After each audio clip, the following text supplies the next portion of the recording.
यह भगवान की जो कथा है, यह भगवान का जो अथाह चरित्र है, ये महाराज सर्वदा सुनने के और हमारे भीतर उतारने के योग्य है। ये कथा को सर्वदा सुनना चाहिए। बोले नारद जी महाराज ने कहा, बोले इस कथा को सुनकर के क्या किसी का कल्याण हुआ है? आज जैसे ही कहा कल्याण हुआ है तो कहा, बोले महाराज यह कथा भला सुनकर के किसे सदगति नहीं मिली?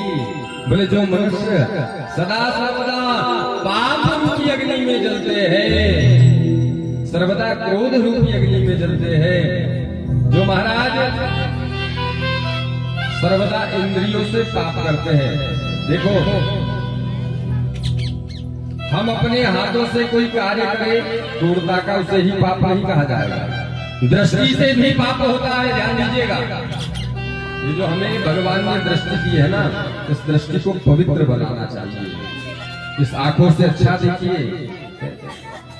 अरे इन आंखों से अगर कुछ देखना है तो दर्शन मेरे श्याम का कीजिए, दर्शन मेरे प्रभु का कीजिए, तभी आगे सार्थक होगी।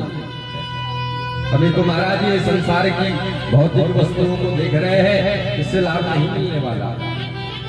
हाथों से भी महाराज पाप होता है। हाथों से पुष्प चुन करके भगवान के चरणों में चढ़ाइए, तभी हमारे हाथ सार्थक होंगे। कर्ण, ये कान कब पवित्र होंगे महाराज? इन कानों से भगवान की सुंदर सुंदर अमृतमयी विरदावलियों को, गाथाओं को हम सुने, तब ये कर्ण हमारे सार्थक होंगे। सौनकादियों ने बतलाया, बोले महाराज ये कथा अमृत है, बोले इस कथा को सुनो। सुन लेने मात्र से महाराज मनुष्य का कल्याण कर देती है। बोले कोई उदाहरण?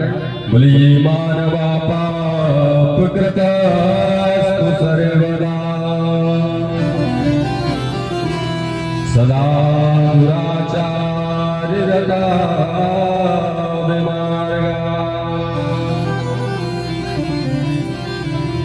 क्रोधाग्निदग्धा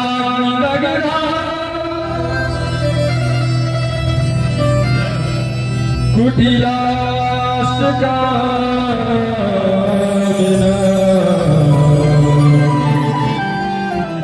सप्ताहयज्ञे कलोपनन्ति ये। बोले जो मनुष्य सारा जीवन भर पाप करता है, सदा दुराचार करता है, पाप के कार्य करता है, विमार्ग पर कुमार्ग पर चलता है, दुष्टों का संग करता है, क्रोध रूपी अग्नि में चलता है, सदैव गुस्सा करता है। देखो, गुस्सा भी नहीं करना चाहिए ज्यादा। अरे जीवन मिला है, मुस्कुराते हुए जियो हो भाई। आज हंस रहे हैं, बोल रहे हैं, मुस्कुरा रहे हैं, पता नहीं कल का क्या ठिकाना है। सबसे अच्छा व्यवहार करना चाहिए।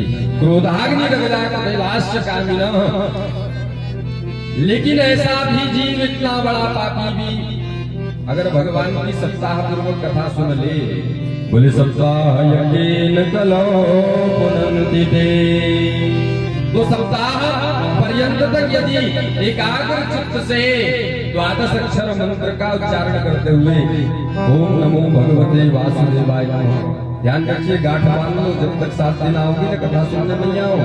और यही नहीं, और भी कहीं जाओ कथा सुनने, श्री हरि नारायण की कथा सुनो तो द्वादश अक्षर मंत्र का जाप करना चाहिए, ना